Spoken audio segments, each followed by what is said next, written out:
같이 한번 볼게요. 4단원 이제 마지막이고요. 원소와 화합물, 그다음에 오늘은 이제 원자, 분자, 이온까지 이제 진행할 거고요. 제가 말씀드렸지만 4단원이 굉장히 중요해요. 여러분들 이제 과학에서 물리랑 화학이 제일 중요한 거 아시잖아요.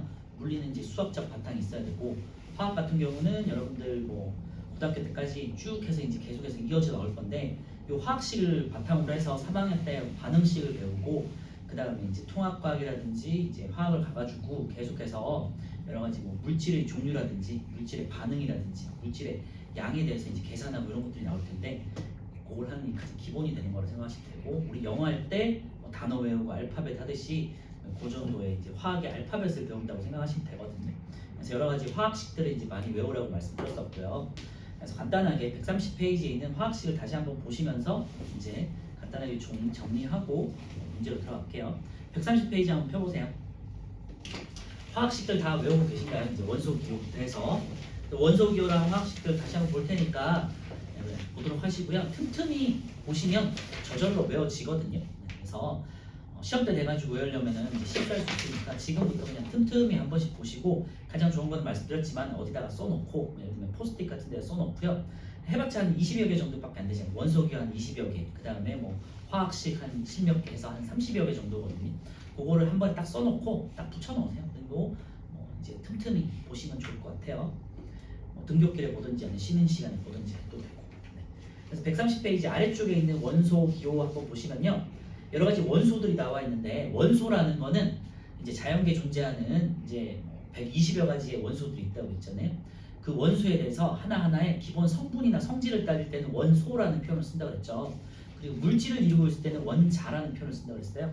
그래서 원소 기호 한번 보시면요, 수소부터 다시 한번 읽어볼게요. 수소는 H, 붕소는 B, 플로리는 F, 알루미늄은 Al, 염소 Cl, 망가니즈 Mn, 스트론튬은 Sr, 바륨은 Ba, 헬륨은 He, 탄소는 C, 네온은 Ne, 규소는 Si, 아르곤은 Ar, 철은 Fe, 납은 Pb, 금은 Au고요. 리튬은 Li, 질소는 N, 나트륨 Na, 이는 P, 칼륨은 K, 불이 Cu, 은은 Hg, 수은 Hg, 그리고 베릴륨은 Be, 산소 O, 마그네슘 Mg, 황 S, 칼슘은 Ca, 아연은 Zn, 아이오딘은 I, 백금은 PT. 이렇게 이제 하고요. 그리고 원소 기호를 쓰는 방식은 한 글자든 두 글자든 무조건 첫 글자는 대문자. 그 다음에 만약에 두 글자다 그럴 때는 이제 뒤 두 번째는 알파벳 소문자를 쓴다고 했죠. 이 정도 규칙은 기억해 두시면 될 것 같고요. 그리고 최근 우리가 이제 쓰고 있는 원소 기호는 베르셀리우스라는 사람이 과학자가 고안한 거다 정도만 기억하세요. 베르셀리우스. 자, 그리고 이제 132페이지에 있는 화학식 한번 볼게요. 화학식은 우리가 오늘 이제 배울 원자들이 합쳐져서 분자라는 물질을 형성하거든요. 그래서 그 분자라는 거에 대한, 그러니까 물질에 대한 식이라고 생각하시면 돼요. 그래서 여러 가지 앞에서 했던 원소 기호들이 같이 한꺼번에 쌓여있죠. 여러 가지 물질을 갖고 있는 원소의 종류와 개수를 표현한 게 화학식이다 정도 기억하시면 될 것 같고요. 그리고 이제 작은 숫자는 그 원자의 개수를 뜻한다고 했었죠. 그래서 화학식을 통해 가지고 물질의 종류를 알 수 있고, 그다음에 물질을 구성하고 있는 원자의 종류와 개수도 알 수 있다고 그랬죠. 예를 들면은 물을 구성하고 있는 H2O에는 수소 2개가 있고 산소 1개가 있다라는 걸 알 수 있다고 그랬죠. 그래서 잘 기억해 주시고, 수소 같은 경우는 자궁궁 2개로 표현해서 H2라고 표시하고요. 과산화수소 같은 경우는 H2O2, 그다음에 암모니아 같은 경우는 NH3, 그다음에 이산화탄소 같은 경우 CO2, 그리고 염화수소 같은 경우는 HCl, 그다음에 메테인 같은 경우 CH4고요. 암모니아하고 메테인이 이제 뒤에 이제 문제도 나오지만 굉장히 좀 헷갈리거든요, 여러분들. 그래서 수소가 4개인 경우는 메테인이에요, CH4. 수소가 3개인 경우는 NH3 암모니아예요. 그래서 잘 기억해 주시고, 암모니아 같은 경우는 그 우리 화장실 냄새 생각하시면 되고, 그 독성이 있고 약간 그 찌릿내 있죠. 그 찌릿는 애가 있고 가벼워요. 어쨌든 독성이 있고 냄새가 난다 기억해 주시면 되고요. 메테인은 천연가스의 원료예요. 그래서 뭐 우리 집에서 쓰는 가스 있잖아요. 그 가스의 원료예요. 그래서 원료고 근데 연료로 쓴다. 그 다음에 가볍고 냄새가 안 난다고 생각해 주시면 돼요. 우리 가스라고 하니까 냄새가 날 것 같은데 메테인은 가스 냄새가 아니에요. 냄새가 없어. 그래서 독성이 없고 연료로 사용된다. 이 정도 기억하시면 될 것 같고요. 염화수소 같은 경우는 염산이라고 해가지고 산 중에서 굉장히 센 산이 있거든요. 염산 들어보셨죠? 그래서 염산 같은 거를 만약에 그런 일이 다 있으면 안 되지만 피부 같은 데 닿았다가 피부가 막 화상 있고 녹고 그러거든요. 그래서 굉장히 위험한 물질이다. 이 염화수소가 이제 염화수소에다 물을 탄 게 염산이라고 생각하시면 되고요. 과산화수소 같은 경우는 우리 지난주도 말씀드렸지만 상처 났을 때 바르는 빨간 약 있잖아요. 그래서 상처 치료할 때 사용하는 그게 이제 과산화수소가 되겠고, 과산화수소 같은 경우는 분해되면서 산소가 이제 발생해요. 그래서 보글보글 기체가 생기는데 그게 산소다 정도만 알고 계시면 좋을 것 같고, 이런 식으로 원소라든지 그 다음에 여러 가지 물질에 대한 성질에 관련해서도 문제 나오거든요. 잘 기억해 주시면 좋을 것 같아요. 그리고 이제 원자의 구조 같은 경우는요, 원자는 원자 핵과 전자로 구성되어 있다고 그랬죠. 원자 핵은 원자의 질량의 대부분을 차지한다고 그랬고, 가운데 중심부에 있다고 그랬어요. 중심 핵을 구성하고 있고, 그 다음에 원자 핵 주변으로 이제 여러 가지 전자들이 돌고 있다고 그랬죠. 그리고 원자 핵은 양성자와 중성자라는 걸로 구성되어 있고요.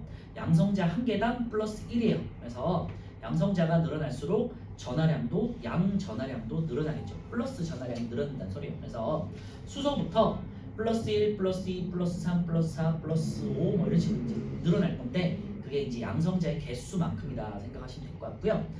제가 강조했던 것 중에 양성자의 수하고 전자의 수가 같다고 했죠. 그래서 양성자의 수하고 전자의 수가 같아서 원자는 중성을 이루고 있다. 그치? 굉장히 중요한 내용이니까 꼭 기억해 주시고, 이 원자가 중성인 상태에서 오늘 배울 내용인데 전자를 잃거나 전자를 얻으면 이온이 되는 거예요. 됐죠? 그래서 오늘 배우는 것까지 이어지는 거니까 잘 기억해 주세요.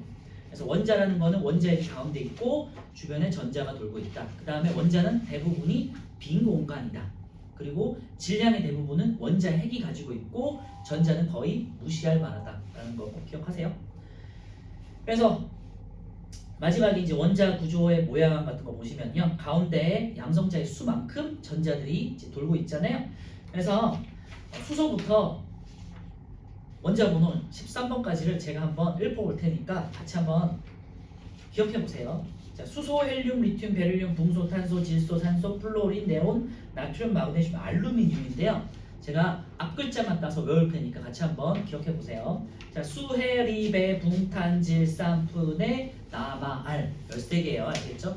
수해, 리베, 붕탄, 질산, 푸네, 나마, 알.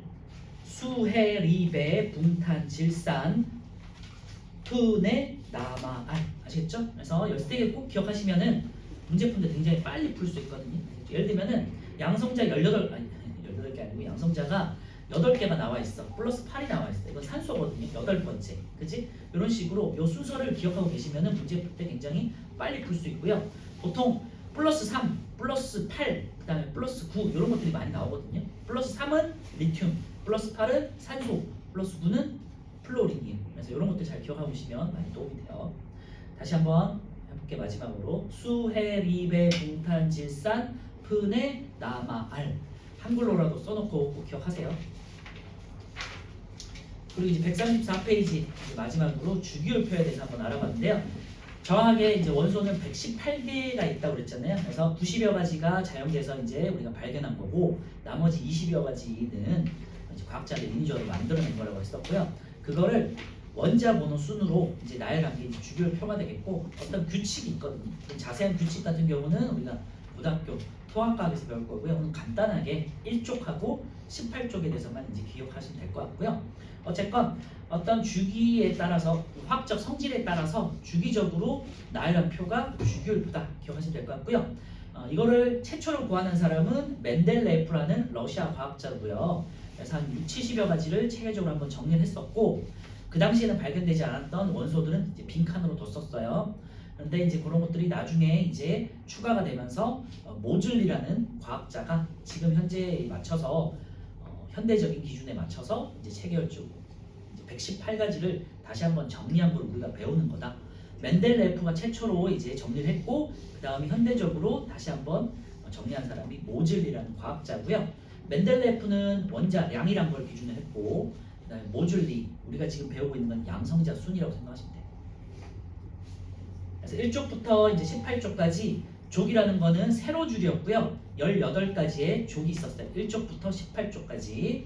그리고 주기라고 그래가지고 가로줄은 주기라고 그래요. 1주기, 2주기, 3주기, 4주기, 5주기.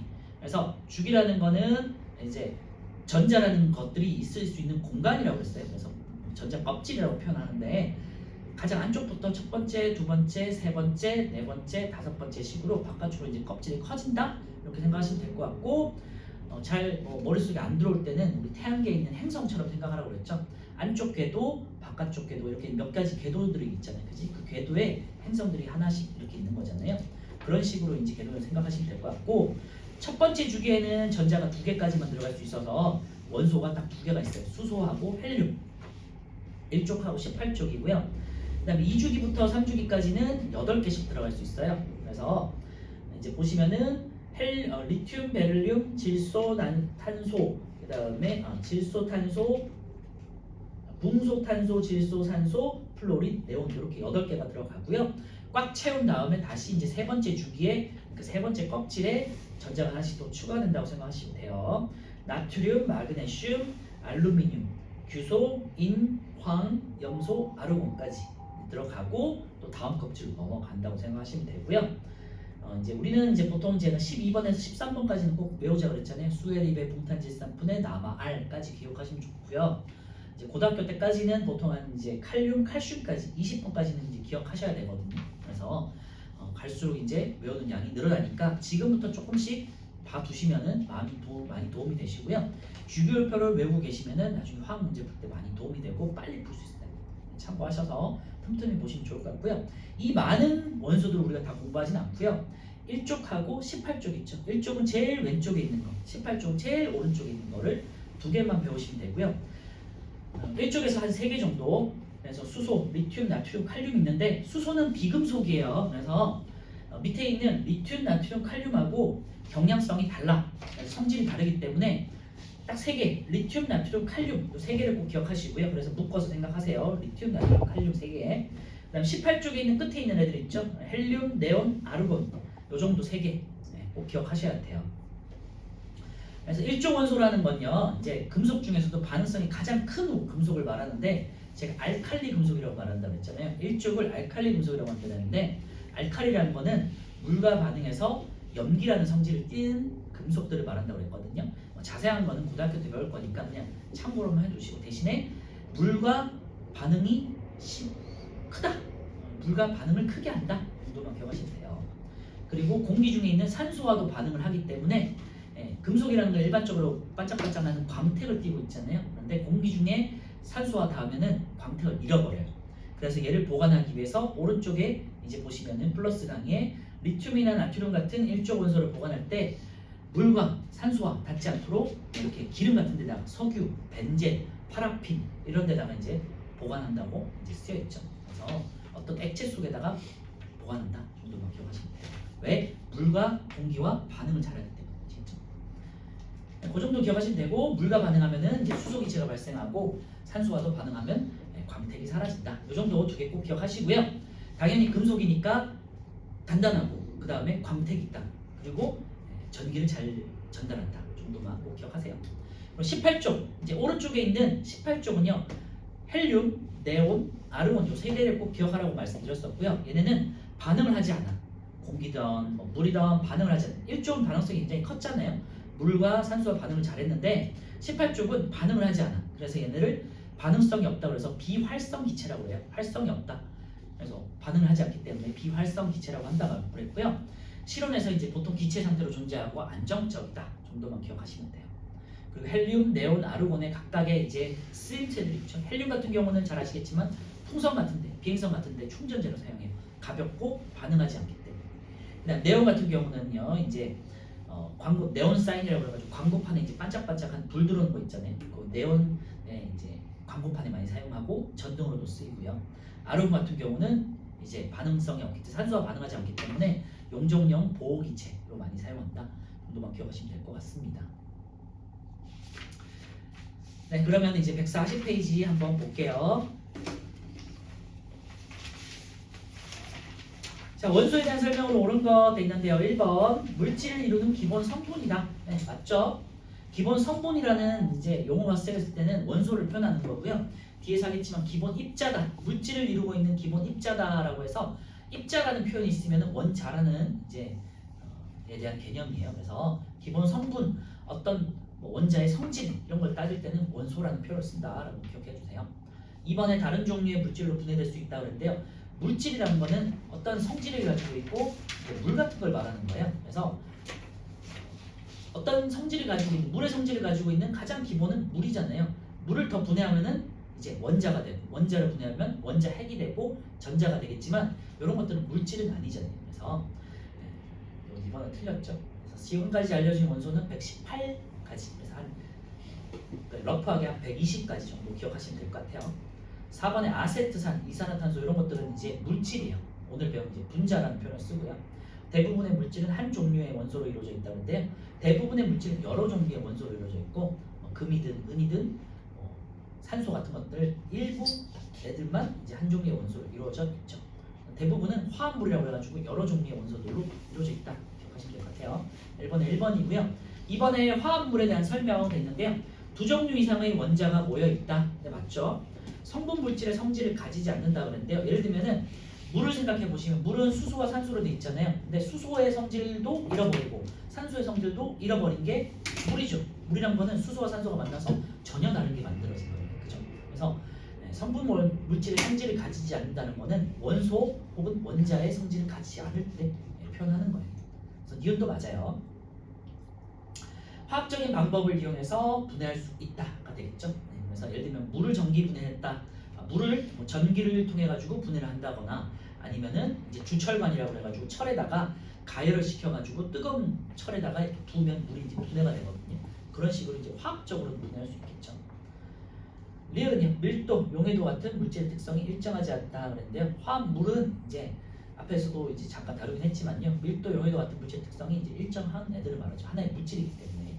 그래서 이번에 4번이 됩니다. 3번은요, 물의 전기 분해고 굉장히 중요한 실험이에요.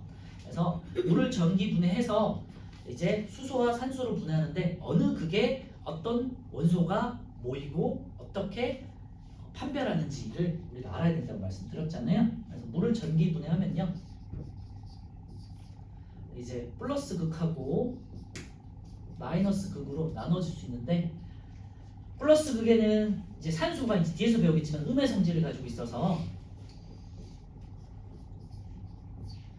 플러스 극에 이제 모이게 되겠고요. 마이너스 극에는 수소는 양의 성질을 가지고 있거든요.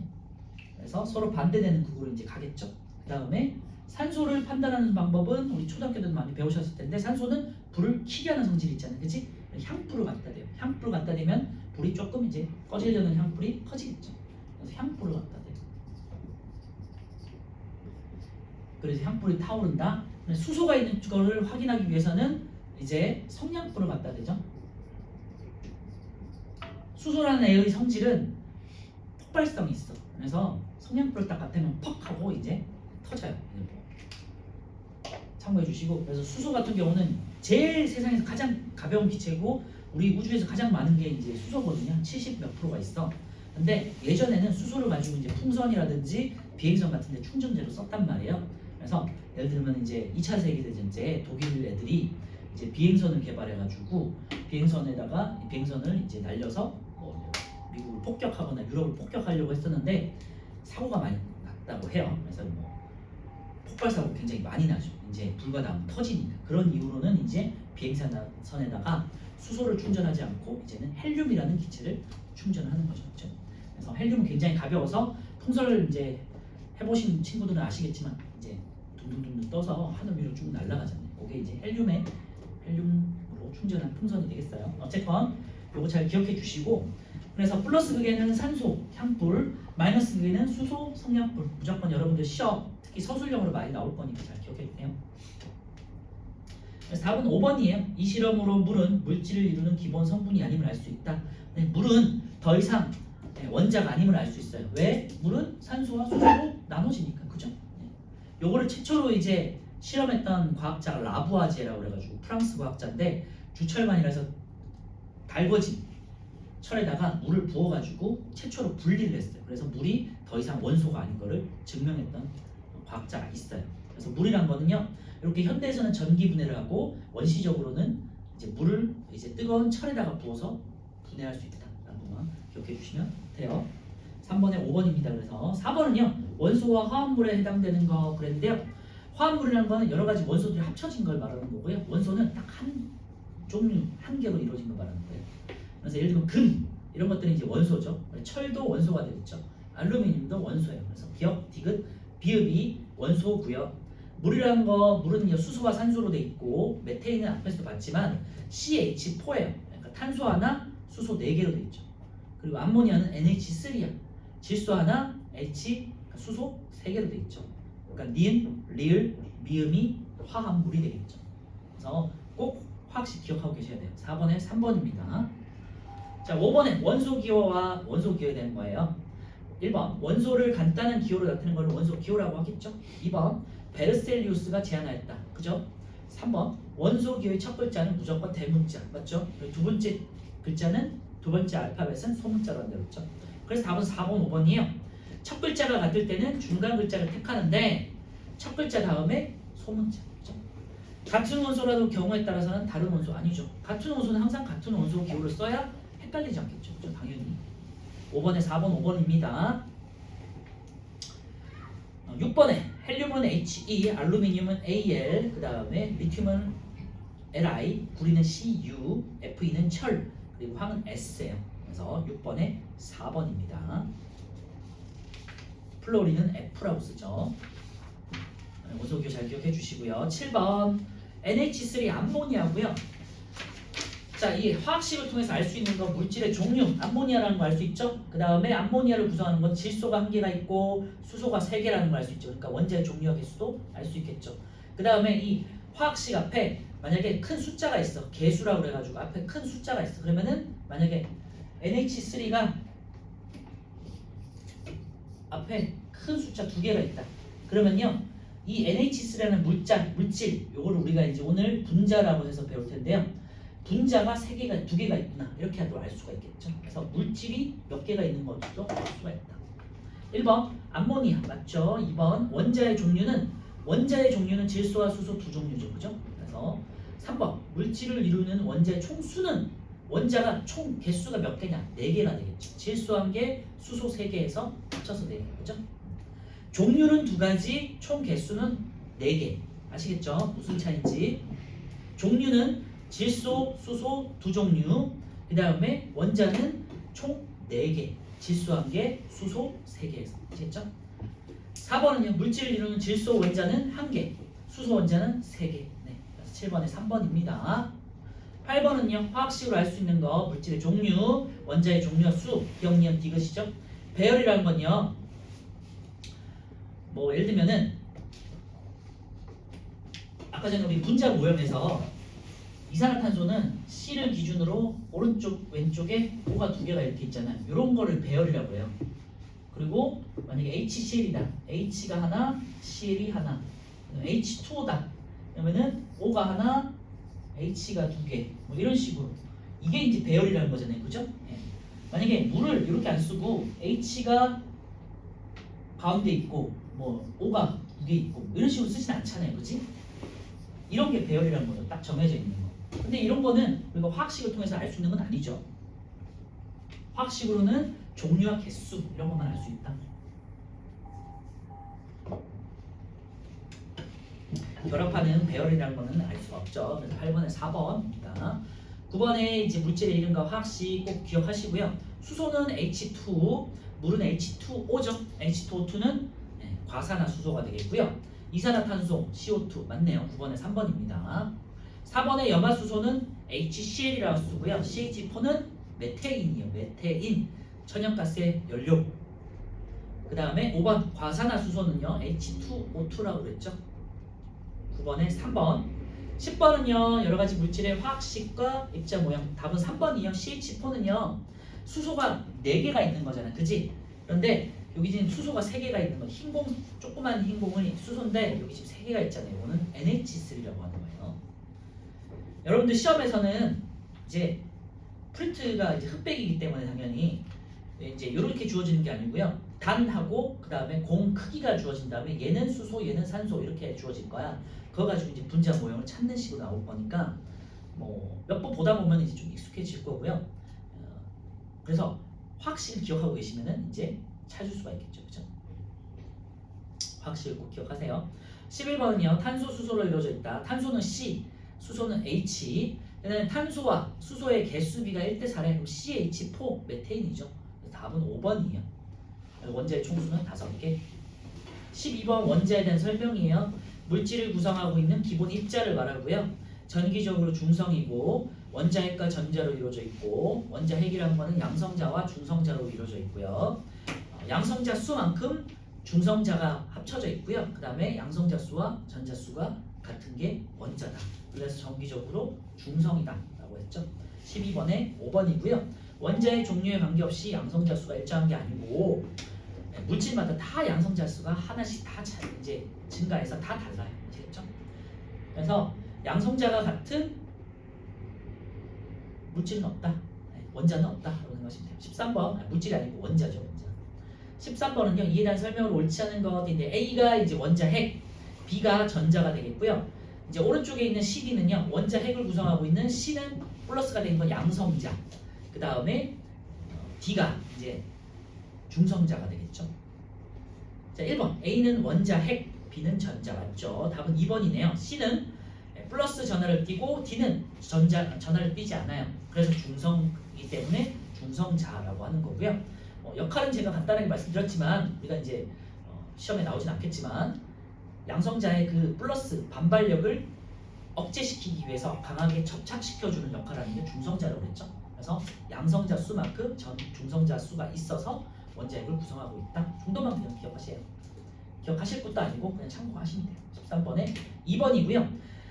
A 주위를 원자핵 주위를 B 전자가 빠르게 움직이고 있죠. 그리고 A는 B에 비해서 질량이 매우 크고 원자의 질량 대부분을 가져가는 게 원자핵이라고 말씀드렸죠. 그리고 5번의 대부분은 빈 공간이다. 꼭 기억하시고요. 14번 왼쪽은 질소 원자고요. 그 다음에 오른쪽은 나트륨이요. 질소 원자는 이제 7번이요. 그래서 양성자가 7개가 있고요. 근데 나트륨 같은 경우는 11개가 있어요. 자, 플러스 전하의 양은 질소 원자보다 나트륨 원자가 크다는 있는데요. 지금 플러스의 개수를 세려니기 좀 복잡하잖아. 그럴 때는 뭐를 세려니냐? 전자의 개수를 세려고 보시면 돼요. 그래서 양성자의 수하고 전자의 개수가 똑같으니까 질소 보시면요. 왼쪽에 이제 질소 같은 경우는 마이너스가 하나, 둘, 셋, 넷, 다여 7개가 있죠. 그지? 그러니까 질소 원자는 양성자가 7개가 있겠지. 나트륨 원자는요 11개가 있을 거예요. 하나, 둘, 셋, 넷, 다여, 일곱, 여덟, 아홉, 열, 열하나. 그죠? 그러니까 전자가 11개 있으니까 양성자도 11개 있겠지 라고 생각하시겠죠? 그래서 플러스 전하량은 당연히 나트륨이 많겠죠. 기억은 맞는 거고요. 질소 원자와 나트륨 원자의 전자수는 당연히 다르죠. 두 원자의 중성자 수가 다르기 때문에 원자의 종류가 다른 게 아니고 정확하게는요 양성자 수가 다르기 때문에 원소의 종류가 다르다라고 이제 고치셔야겠죠. 그죠? 중성자라는 건 양성자 수만큼 달라붙는 거기 때문에 양성자가 원인이 되는 거예요. 그래서 14번에 1번입니다. 15번은요 주기율표 가로줄은 주기 그 다음에 세로줄은 이제 족이라고 그랬죠. 무슨 족 그러니까 부족을 말할 때 그 족을 말하는 거예요. 그렇죠? 그래서 1족부터 18족까지 18개가 있고 주기는 1주기부터 7주기까지 있다. 숫자 잘 기억해 주시고요. 3번은요. 족은 유사한 성질을 가진 원소들로 구성되어 있다. 무슨 부족들마다 각각의 특징들이 있을 거 아니에요. 그지? 그래서 1족은 1족끼리 18족은 18족끼리 같은 화학적 성질을 가진다고 그랬죠. 그래서 리튬, 나트륨, 칼륨은 비슷한 애들. 그 다음 18쪽에 헬륨, 네온, 아르곤은 비슷한 성질을 가진 애들끼리 묶어놓은 게 족이라고 했어요. 그래서 주기율표에서 가장 중요한 건 족이라는 개념이에요. 아시겠죠? 더 자세한 거는 이제 고등학교 때 배울 거예요.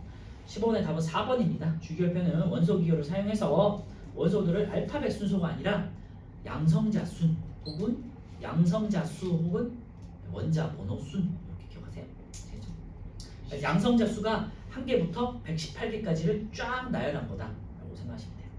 15번에 4번이고요. 16번에 1쪽과 18쪽 기억하자고 그랬잖아요. 1쪽에 첫 번째 1쪽에 1번 얘는 수소기 때문에 비금속이라서 우리가 1쪽 원소로는 다루지 않는다고 그랬잖아요. 그냥 수소라는 것만 기억하시고 이제 2주기에서 처음으로 나온 애가 리튬이죠. 그래서 A는 리튬이에요. 그리고 18쪽에서는요 1주기에 헬륨이 있고 그 다음에 2주기에 네온이 있고요. 그 다음에 C가 아르곤이에요. 헬륨, 네온, 아르곤이거든요. 그래서 B가 네온, 그 다음에 C가 아르곤이에요. 뭐 여기까지 알면 더 좋고 몰라도 이제 문제는 풀 수 있죠. 기억은 이제 족을 나타내는 거죠. 니은이 주기. 기억은 틀렸고 니은 A는 이제 1족이니까 금속 원소죠. 니은은 맞죠. 디귿 B와 C는 헬륨인지 네온인지 아르곤인지 모르더라도 같은 세로줄에 있잖아. 그럴 때는 화학적 성질이 같다라고 했죠. 특히 제일 오른쪽에 있는 애들은 비활성 기체라고 해서 반응성이 없다고 그랬고요. 제일 왼쪽에 있는 애들은 반응성이 가장 큰 금속이라고 했지. 요 정도만 아시겠지? 16번에 4번이에요. 17번은요 주기율표다 이제 주어져 있죠. 자 1번 수소와 헬륨은 1주기에 있는데요. 맞죠? 2번 리튬과 나트륨. 자 리튬은 이제 제일 왼쪽 두 번째 있고요. 나트륨은 이제 왼쪽 세 번째 있어요. 이제 같은 1족이고요. 이제 칼로 쉽게 자를 수 있다. 제가 뭐 지난번에 말씀드렸지만 고무주기에 같다고 생각하시면 돼요. 그래서 칼로 잘 잘리거든요. 그래서 무르다는 표현을 써요. 금속이기는 하지만 잘 잘려요 얘네는. 그래서 잘려서 만약에 공기 중에 있는 산소와 닿았다 그러면 이제 광택을 잃어버리는 거예요. 3번 플루오린과 염소는 두 개의 원자가 결합한 물질로 존재한다. 뭐 요거는 이제 앞에서 17쪽이라고 해가지고 오른쪽 날개 부분에 이제 간단하게 있었는데요. 17쪽 얘들은 플루오린 염소도 마찬가지로 반응성이 커요. 그래서 자기들끼리 이제 반응을 하거나 1쪽에 있는 원소들하고 1쪽에 있는 금속하고 이렇게 반응을 해서 자연계에 존재하거든요. 그래서 간단하게 이제 말씀드리면 자연계에 소금이라는 게 있다고 그랬잖아요. 소금이 NaCl이죠. 여바 나트륨이고요. 얘가 아까 전에 우리 봤었던 1쪽이고 Cl이 이제 17쪽이거든요. 그래서 이 17쪽에 있는 애들은 F, 플로린, Cl, 그다음 브로민, 아이오딘 이런 애들인데요. 이런 애들은 반응성이 굉장히 크기 때문에 금속하고 반응해서 자연계에 존재하거나 아니면 자기들끼리 합쳐서 F2, Cl2, Br2, I2 이런 식으로 이제 많이 자기들끼리 결합해서 존재하거나 해서 존재하니까 참고만 해두시면 좋을 것 같고요. 우리 중등에서는 1쪽하고 18쪽 위주로만 외우시면 돼요. 17쪽은 참고로 심화적으로 생각하시고요. 4번은요. 헬륨, 네온, 아르곤은 다른 물질과 반응하지 않는다 했죠. 18쪽에 있는 애들, 제일 오른쪽에 있는 애들. 답은 5번이고요. 리튬과 플루오린은 같은 가로줄에 위치한다 했는데요. 리튬과 플루오린은 같은 가로줄 2주기에 위치하죠. 성질이 비슷한 건 아니죠. 그렇죠? 성질은 세로줄이에요. 세로줄. 18번 다음 원소들의 공통점 리튬, 나트륨, 칼륨 1쪽이에요. 반응성이 큰 금속이기 때문에 물에 넣으면 안 되고 물이나 공기와 잘 반응하기 때문에 기름 같은 데 넣는다 그랬죠. 석유, 기름, 벤젠, 파라핀 이런 데다가 보관한다 그랬죠. 18번에 1번이 답이에요. 실온에서 고체로 존재하고요. 은백색 광택이 있고 산소와 쉽게 반응하고 물과 반응해서 수소기체 발생. 18번에 1번입니다. 19번은요. 원소들을 분류하기 위한 순서도이다. 나트륨, 염소, 아르곤이네요. 나트륨은 이제 뭐 위에 주기율표 있으니까 한번 참고해 보시면요. 3주기 세 번째 줄에 있는 첫 번째예요. 3주기 1쪽. 염소는요. 3주기에 있는 17쪽이에요. 일곱 번째. 그 다음에 아르곤 같은 경우는요. 3주기에 18쪽, 여덟 번째. 공통점은요. 다 세 번째 주기에 있는 거예요. 그죠? 위에 있는 주기율표를 참고해 보세요. 자, 나트륨은 1쪽, 염소는 17쪽, 아르곤은 18쪽이고요. 우리가 이제 나트륨하고 아르곤을 알고 계실 테니까 나트륨은 1쪽이니까 반응성이 크다. 아르곤은 반응성이 없다. 정도만 기억하세요. 자, 칼로 자르면 공기 중의 산소와 빠르게 반응해서 광택이 사라지는가? 얘 1쪽에 대한 성질이잖아요. 1쪽 금속 나트륨이에요. 얘 가가 나트륨이고요. 다른 물질과 잘 반응하지 않는가? 얘 요거는 비활성 기체 아르곤이죠. 나가 아르곤. 그러면 나머지 다가 염소가 되겠죠. 19번에 2번이에요. 자, 서술형은 같이 한번 볼게요. 20번 간단하게 이제 정리할게요. 여러 가지 물질을 가와 나로 분류하였다 돼 있는데요. 가는요 철, 금, 탄소, 그리고 나는요 물, 메테인, 아세트산인데요. 앞에서도 다뤘지만 물, 메테인 그리고 뭐 암모니아 이런 애들은요 화합물이라고 그랬죠. 두 종류 이상의 원소로 된 화합물이고 아세트산도 식초의 주 원료가 되겠고요. 탄소, 수소, 산소 이런 애들로 돼 있다. CH3, COOH거든요. 그래서 간은 한 종류 원자 그리고 나는 두 종류 이상 원자로 된 화합물 이렇게 되겠죠. 21번은요. 간은 H2, 나는 HCl, 나는 CO2 이렇게 써요. 다시 간은 H2, 나는 HCl, 나는 CO2 이렇게 씁니다. 화학식을 통해서 알 수 있는 거 크게 이제 세 가지 정도. 물질의 종류, 그다음에 원자의 종류, 그다음에 원자의 개수. 이거 꼭 기억하세요. 그래서 원자의 종류와 개수를 알 수 있고 물질의 종류도 알 수 있다. 이게 화학식의 특징이에요. 물질의 종류, 원자의 종류, 원자의 개수. 22번 가나다. 가나다가 정확하게 뭔지는 모르겠지만 양성자 수만큼 전자가 있다는 거는 꼭 기억하시고요. 자, 원자 핵의 양성자 수가 많은 거는 뭐가 많다? 전자 수가 많은 거죠. 그러니까 전자 수가 많은 거를 찾으시면 되죠. 다, 가, 나 순이죠. 다, 가, 나. 왜? 양성자 수와 전자 수가 같으니까. 아시겠죠?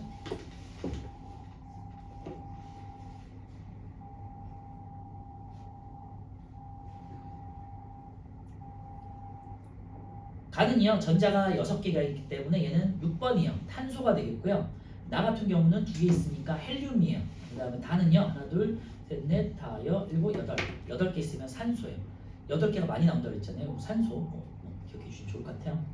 23번에 신문기사 수소기체를 채운 비행선이 착륙 직전 폭발하는 사고가 발생해서 비행선 기체로는 이제 충전재로 헬륨을 사용하게 되었다. 네, 요거 독일에서 미국으로 여객선으로 비행선을 운행한 적이 있었는데 그때 이제 미국에서 도착하면서 불꽃이 튀어가지고 굉장히 큰 사고가 난 적이 있었어요. 굉장히 많은 사망자가 발생했던 사건이 20세기 초에 있었거든요. 그 뒤로 이제 독일에서 이제 비행선을 개발하는 거를 수소 대신 헬륨을 사용하기 시작했다고 하더라고요. 자, 1번 요거 같이 볼게요. 시간상 과산화수소와 물이 분해되었을 때 생성되는 물질인데 과산화수소와 물은요 공통점은 수소와 산소로 이루어져 있어요. 하지만 같은 원자로 되어 있지만 원자의 개수가 달라. 과산화수소는 H2O2예요. 물은요 H2O예요. 그죠? 그래서 원자의 종류는 같지만 개수가 달라서 다른 물질이 된 거다. 이게 결론이죠. 자, 1번 과산화수소와 물은 화합물이다. 맞아요. 과산화수소와 물을 이루는 기본 성분이라는 거는 하나하나의 원소를 말하는 거잖아요. 수소와 산소로 이루어져 있죠. 맞아요. 답은 3번하고 5번이에요. 과산화수소는 물, 산소, 수소의 세 가지 원소로 이루어져 있는 게 아니라 물은 또 분해가 되잖아요. 그죠?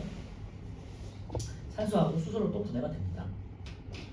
4번 물은 수소, 산소의 두 가지 원소로 이루어져 있다. 맞죠? 5번 우리 주변의 모든 물질은 수소와 산소로 이루어지는 건 아니죠. 그죠? 3번, 5번이고요. 자, 이번에 이제 주기율표가 나와 있는데요. 요거 한번 풀어보세요. 1분 드릴게요.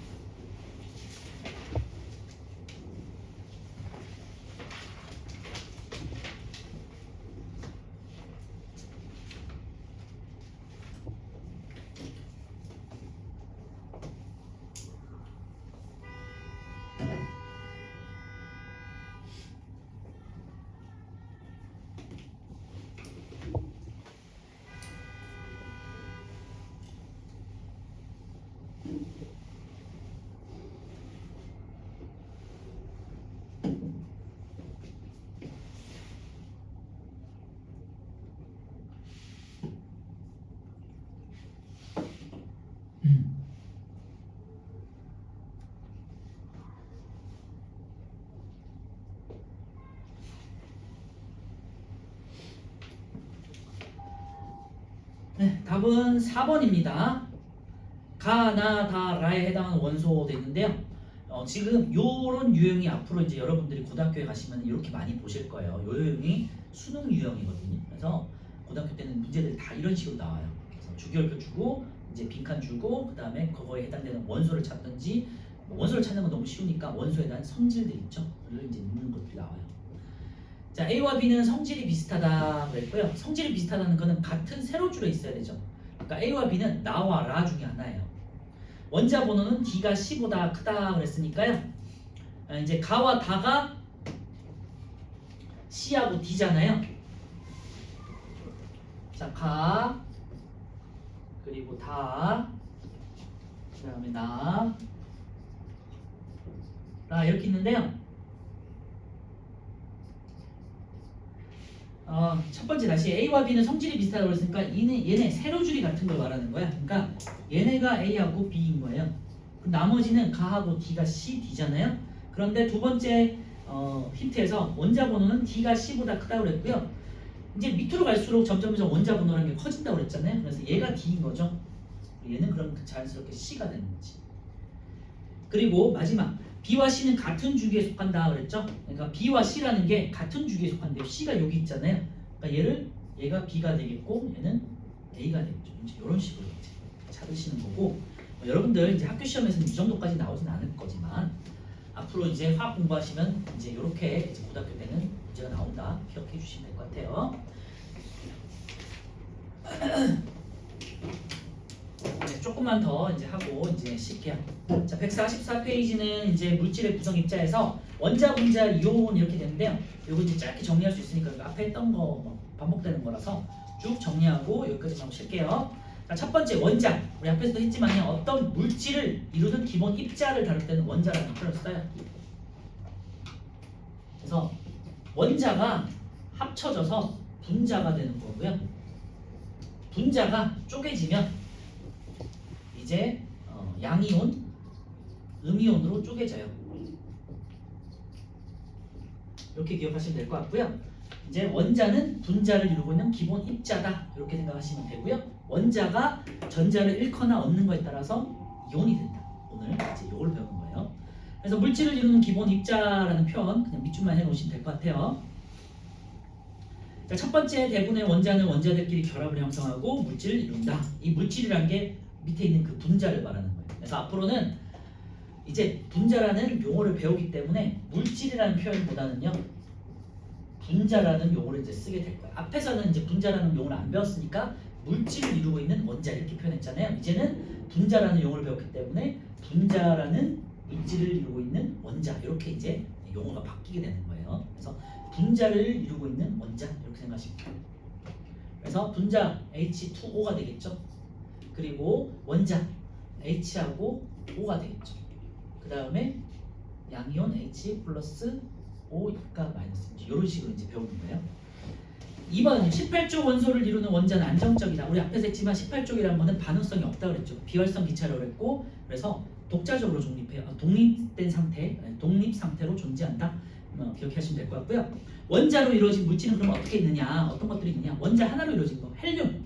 반응성이 없으니까 혼자 존재한다고 그랬잖아요. 그래서 헬륨은 풍선이나 비행선 같은 데 충전재로 사용된다고 그랬고 네온은 네온 사인이나 여러 가지 등 같은 데 많이 쓴다고 그랬죠. 그리고 아르곤 용접할 때 이제 폭발하지 않도록 보호하는 기체로 쓴다고 그랬죠. 그렇죠? 그 정도만 참고하시면 될 것 같고요.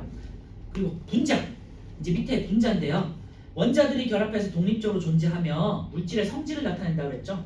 여기다가 밑줄 하세요. 물질의 성질을 나타내는 입자 돼 있죠. 여기다가 성질에다가 동그라미 해 놓으세요. 그래서 분자라는 개념을 할 때는요. 성질이라는 용어가 꼭 들어가고요. 성질을 가지고 있는 가장 작은 단위. 성질을 가진 여기서 물질의 성질이에요. 물질의 성질. 가장 작은 단위.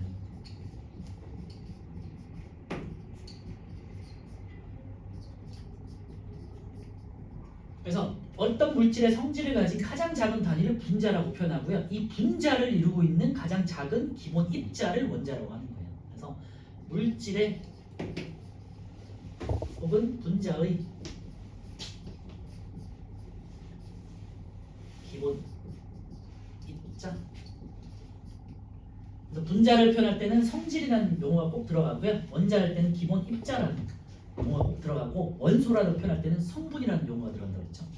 성분이나 성질 이런 게 들어가요.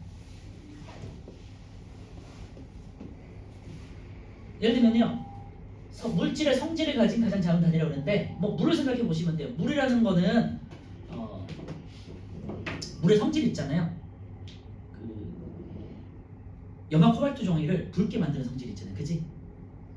붉은 걸 붉게 만드는 푸른 용암 코발트를 붉게 만드는 거 맞죠? 그치? 그래서 물을 묻히거나 얼음을 묻히거나 아니면 수증기를 닿았을 때 푸른 염화 코발트 쪽에는 항상 붉게 변하는 게 물이거든요, 그렇지? 그래서 물의 성질을 그대로 가지고 있잖아. 그런데 물이 분해가 돼서 수소나 산소가 되면 푸른 염화 코발트 종이와 만나도 변하지 않아, 그렇죠? 그래서 그 성질을 가지고 있을 때를 분자라는 표현을 쓰고요. 산소를 생각해 보시면 돼요. 산소 같은 경우, 산소는 아니고 또 뭐가 있을까?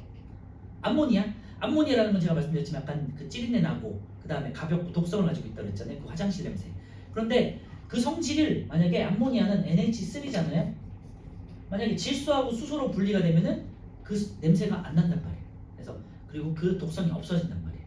알겠죠? 그러니까 그런 기본적인 성질을 가지고 있을 때 분자라는 표현을 쓴다. 분자의 특징 첫 번째 보시면요. 결합한 원자와 성질이 전혀 달랍니다. 원자와 원자가 만나서 새로운 물질이 생성되었다 이렇게 생각하시면 돼요.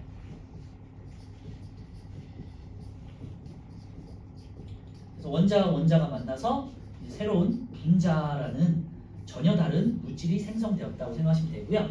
이 분자가 우리가 흔히 말하는 그 물질이라는 애예요. 또 소금을 생각해 보시면요. 아까 물은 했으니까 소금을 생각해 보시면 소금이라는 건요. 나트륨하고 그 다음에 염소가 만나서 이게 NaCl이잖아요. 그래서 소금, 염화 나트륨이 형성되는 거거든요. 이 소금의 짠 성질을 만약에 가지고 있는 거는 분자잖아, 그치? 이 소금이 나트륨하고 염소로 나눠지면은 그 짠 성질이 없어져. 아시겠죠? 그래서 이런 게 이제 분자라는 거예요. 원자와 원자가 만나서 만들어진 하나의 물질, 이게 이제 분자입니다. 그리고 분자가 원자로 나눠지면 물질의 성질을 잃어요. 그래서 이 성질이라는 단어가 굉장히 중요합니다. 밑에 결합하는 원자의 종류의 수에 따라서 분자의 종류가 달라진다. 아까 말했죠? 그래서 분자라는 건요. 과산화수소하고 물을 생각해 보시면 원자의 종류가 같더라도 개수가 다르면은 전혀 다른 성질을 가진 물질이 됐잖아요. 그치? 과산화수소와 물을 생각해 보시면 돼요. 그래서 밑에 이제 얘 해놓고 EX 이렇게 써놓으시고요. H2O와 H2O2 이렇게 써놓으시면은 이제 무슨 의미인지 뭐 이제 보면 아시겠죠? 원자의 종류는 같지만 개수가 달라지니까 전혀 다른 성질을 가진 물질, 물과 과산화수소로 나눠졌다. 그렇지? 이렇게 이제 이해할 수 있겠죠. 그리고 당연한 얘기지만요. 원자를 조립해서 만들어지는 것들이 물질이 만들어지니까 분자의 종류가 원자의 종류보다 당연히 많아요. 레고처럼 생각하시면 돼요. 레고 이렇게 그 조립하는 파트는 딱 정해져 있지만 그걸 조립하느냐에 따라서 여러 가지 물질들을 만들어낼 수 있는 거잖아요. 그치? 산소 분자 같은 경우는 이제 O2로 돼 있고요. 산소 두 개지만 탄소 하나가 결합되면 CO2 이산화탄소가 되더라. 그래서 산소와 이산화탄소는 전혀 다른 성질을 가지고 있잖아요. 산소 같은 경우는 불을 켜는 성질이 있고요. 이산화탄소는 불을 끄는 성질이 있어요. 전혀 다른 성질이 됐죠. 자, 같은 종류의 원자가 결합하더라도 결합하는 원자의 수가 다르면 다른 분자이다. 산소와 이제 오존도 있는데요. 산소 같은 경우는 O2라고 표현하고요. 오존은 O3예요. 산소는 우리가 호흡해서 당연히 숨을 쉴 때 호흡을 통해 가지고 좋은 거잖아요, 그지? 산소가 있어야 되잖아요. O3는 우리가 흡입하면은 우리 몸에 되게 안 좋아요. 그리고 우리 몸을 해칠 수 있거든요. 그래서 보통 O3는 이제 지표면에 있는 게 아니고 대기 중에 존재해요. 대기 중에 산소들이 쪼개지고 합쳐지면서 O3가 되는데 이때 대기 중에 성층권이라고 그래가지고 한 10몇 킬로 되는데 이제 성층권이라고 해서 오존층이 있거든요. 이 오존층이 쫙 있어가지고 태양에서 오는 자외선을 막아줘요. 자외선이 굉장히 우리 몸에 해롭잖아요. 오존층이 있는데도 자외선이 뚫고 들어와서 우리 피부를 상하게 하는 거잖아. 그래서 이 오존층이 없으면은 자외선에 의해서 생물들이 죽을 정도로 굉장히 해로운 거거든요. 근데 그거를 막아주는 게 오존층이에요. 오존. 이거는 대기에 존재해야지 만약에 이제 우리 주변에 존재하면 우리 목숨을 해칠 수 있어요. 그래서 같은 산소 원자로도 있지만 성질이 완전히 다르잖아요. 사람을 이롭게 하고 사람을 죽이는 성질을 가지죠. 자, 여러 가지 분자의 구조 보시면요. 마찬가지로 분자 모형들 꼭 기억하시고요. 산소는 O2로 돼 있고 산소 원자 2개. 물은 앞에도 봤지만 H2O 산소 1개, 수소 2개. 그렇죠? 과산화수소는 산소 2개, 수소 2개. 전혀 다른 물질이 됐죠. 암모니아 NH3 질소 1개, 수소 3개. 그리고 뭐 암모니아랑 같이 이제 외우시는 건 메테인 탄소 1개, 수소 4개. 그렇죠? CH4. 그다음에 염화수소 같은 경우는 HCl H 하나, CL 하나.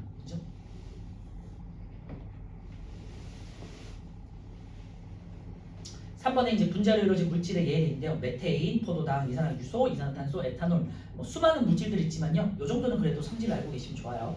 자, 메테인은요. 아까 말씀드렸지만 천연가스의 연료 주성분이 되겠고요. 네, 포도당 같은 경우는 이제 우리 오늘이 될지 다음 시간에 될지는 모르겠지만 이제 광합성이 나올 텐데 영양소예요. 영양소. 생명체의 에너지를 만들어내는 영양소. 그리고 광합성을 통해서 만들어진다. 식물 같은 경우는 이산화규소 같은 경우는 이제 SiO2라고 표현하는데요. 이제 모래의 주성분이에요. 그래서 보시면 규소하고 산소 이렇게 돼 있죠. 모래 주성분이고 이제 반도체와 유리 등에 사용된다 그랬는데요. 이제 실리콘이라고 들어봤죠? 실리콘이 이제 우리 이 모래에 있는 이 규소에서 나오는 거거든요. 그래서 이 실리콘이 반도체의 주성분이 되는 거잖아요. 반도체 다른 이름이 실리콘이잖아요. 그래서 모래를 이용해가지고 반도체를 만든다. 이산화탄소는요. 그리고 탄산음료, 소화기 등에 사용된다고 그랬는데요. 탄산음료에 그 탄산 있죠. 이게 이제 쏙 쏘는 부분이 CO2 이산화탄소가 물과 만나서 생성되는 거예요. 아시겠죠? 그래서 그 콜라나 사이다에서 딱 뚜껑을 따면 올라오는 그 기체들이 이산화탄소예요. 그리고 이산화탄소는 불을 끄는 성질이 있고 무겁기 때문에 이제 소화기 등에 사용하는 건 잘 아실 것 같고요. 에탄올은 여러분들 이제 병원 가서 이렇게 바르는 에탄올 있잖아요. 알코올. 알코올 이제 우리 주사 맞고 이제 에탄올을 바르면은 시원함을 느끼잖아요. 빠르게 증발하거든요. 그래서 소독하고 그 다음에 연료, 우리 알코올 램프 이런 거 많이 보신 적 있을 거예요, 그죠? 그래서 빠르게 이제 불을 떼워야 될 때는 연료로도 사용한다. 정도만 기억하시면 될 것 같고요. 자, 마지막으로 이제 이온.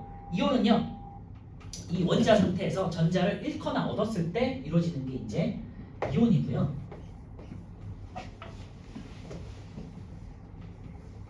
자, 아까 말씀드렸지만요, 원자 상태는 원자라는 건요, 원자 핵 플러스 전자로 이루어졌잖아요. 이 전자가 원자 핵을 중심으로 이렇게 전자들이 이렇게 돌고 있는데 이렇게 있어. 근데 이 중에서 전자 하나가 다른 전자에 의해서 뺏길 수도 있고 들어올 수도 있어요. 그래서 옆에 어떤 이거 뭐 수소다, 그리고 얘는 산소다. 그러면요, 얘는 전자들이 되게 많지 않아요. 그리고 얘는 전자가 하나밖에 없잖아. 그러니까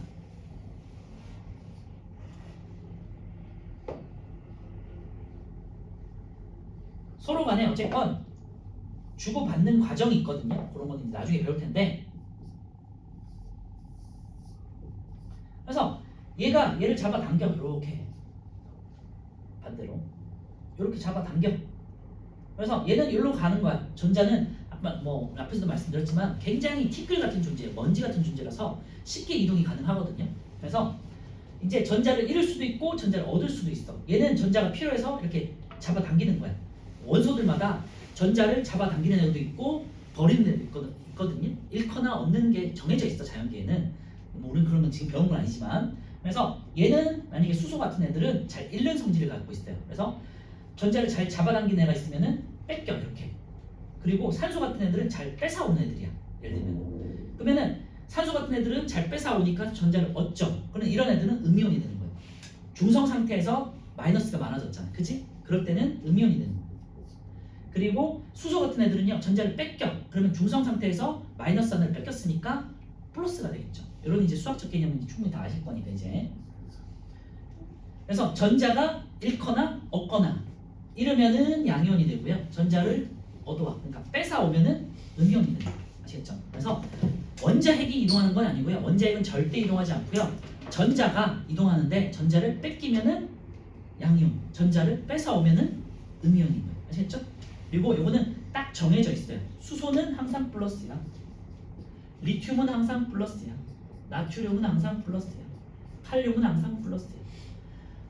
산소는 항상 마이너스야. 플로린은 마이너스야. CL은 항상 마이너스야. 그 다음에 Br은 항상 마이너스야. 이런 식으로 여기 딱 정해져 있거든요. 그래서 이거는 당연히 여러분들이 외우셔야 돼요. 뒤에 있으니까 146페이지 한번 보시면요. 아래쪽에 여러 가지 이온의 이름과 또 이온의 화학식들 있죠. 이걸 이온식이라고 하는데요. 그래서 이것도 같이 외우시면 돼요. 이제는 앞으로. 그래서 이온에만 다시 정리하면요. 원자가 전자를 잃거나 전자를 얻어서 전하를 띠는 입자가 되어 있는데요. 전자를 잃거나 위에다가 양이온 이렇게 써주시고요. 그 그 다음에 전자를 얻거나 돼 있을 때는 음이온 이렇게 써주세요. 그래서 전자를 잃으면 양이온, 전자를 얻으면 음이온이 되는 거예요. 아시겠죠? 그래서 이온 보시면 첫 번째 이온으로 이루어진 물질은 고체 상태에서 전기를 통하지 않지만 여기다 밑줄 하세요. 이온의 이제 특징인데요. 이온이란 건 플러스 마이너스가 되는 거잖아요. 그러니까 물에 녹아가지고 전류를 흐르게 할 수 있어요. 그래서 이온으로 이루어진 물질이 녹아있는 용액에서는 이온이 자유롭게 움직여서 전기가 통한다. 여기다 밑줄 하시고요. 물에 녹은 수용액 상태에서만 전기가 흐른다는 거예요. 아시겠죠? 고체 상태일 때는 흐르는 게 아니고요. 물에 녹아가지고 수용액 상태에서는 전기가 흐를 수 있다. 여기 대표적인 게 이제 소금이 되겠죠. 소금물은 그러니까 일반적인 물은 전기가 흐르지 않거든요. 근데 거기다가 이제 소금을 타. 그럼 소금물은요. NA하고 CL이 NA 플러스 CL 마이너스가 되면서 서로 간에 다른 그룹으로 NA 플러스는 음극으로 흐르겠죠. CL 마이너스는 양극으로 이동하겠죠. 그러면서 서로 간에 이제 쫙 줄을 지어가지고 전류를 흐르게 할 수 있어요. 그래서 이온의 특징은 물에 녹아가지고 전류를 흐르게 한다. 아시겠죠? 자 이제 마지막이에요. 이온으로 이루어진 물질에게 보시면은 염화나트륨. 염화나트륨은 옆에다가 이렇게 한번 써 보실까요? NaCl. 얘가 Na 플러스 Cl 마이너스가 되겠고요. 요 뒤에 이제 뭐 자세한 건 나오겠지. 그리고 염화나트륨은 소금의 주성분이고 밑에 염화칼슘은요 습기 제거제 돼 있는데요. 우리 그 물 먹는 하마 뭐 이런 것들 있잖아요. 집에서 쓰는 이제 제습제 이런 것들 있잖아요. 거기도 쓰고요. 염화칼슘은 이제 우리 눈 왔을 때도 뿌리죠. 그게 이제 염화 소금처럼 생긴 거 있잖아. 그게 이제 염화칼슘이고 CaCl2라고 써요. 탄산칼슘은 이제 조개 껍데기나 뭐 상어 이런 것들 있잖아요. 그 다음에 달걀 껍데기 이런 거 이제 다 이제 탄산칼슘으로 돼 있고요. CaCO3라고 써요. 탄산칼슘 한번 써보세요. 연습으로. 탄산수소 나트륨은 이제 베이킹 소다 혹은 뭐 제빵 소다라고 그래가지고 빵 만들 때 만드는 그 소다 있잖아요. 그거의 주성분이에요. 그래서 얘는 NaHCO3 이렇게 써요. 어차피 자세한 거는 어차피 뭐 시험에 나오진 않겠지만 이렇게 미리 한번 써 보시면은 연습이 되니까 자세한 건 3학년 때 넣어 가지고 이제 식을 만들어서 이제 계산하는 것도 나오거든요.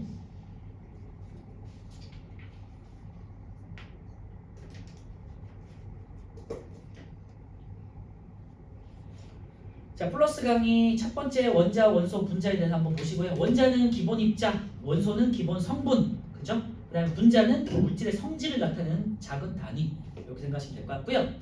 두 번째, 물질이 그러면 입자로 이루어져 있다는 증거도 있는데요. 이제 아직은 그런 실험을 많이 안 해보셨겠지만 물하고 에탄올처럼 잘 섞이는 거를 섞으면요, 물 50에 에탄올, 그러니까 알코올이잖아요. 50을 섞으면 100이 돼야 되잖아요, 그치? 근데 사실은 액체와 액체가 섞이면요, 빈 공간으로 스며들기 때문에 이제 100보다 작게 나오거든요. 90 얼마가 나오고 그런 것들이 입자가 됐구나라는 걸 알 수 있고요.